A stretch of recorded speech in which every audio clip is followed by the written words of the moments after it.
Gusto natin na lumakas ang ating ekonomiya sa pagtaas ng ating kalakalan o ating namumunan. Kaya ang ating syudad ay gumawa tayo ng isang comprehensive development plan na kung saan ay ano bang klaseng industriya ang gusto natin sa syudad San Fernando. At ito ay dapat ay nagmula kung saan tayo nanggaling. Magiging malapit sa isip at puso na ang mga Fernandino pala ay masarap magluto.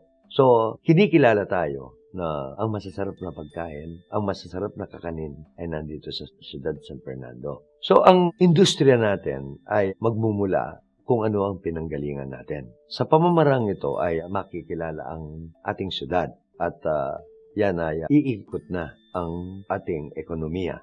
At pinipili nila ang ating siyudad dahil sa mga pangunahing programa, pangunahing serbisyo. At tinitignan din nila kung anong klaseng pagkatao ang mga Fernandino dahil ang mga Fernandino ay konserbatibo pa. So this is still a family-oriented city. Lahat ng namumunan, lahat ng tao ay gusto ay dito sa siyudad San Fernando at magiging permanenteng siyudad nila, lugar nila.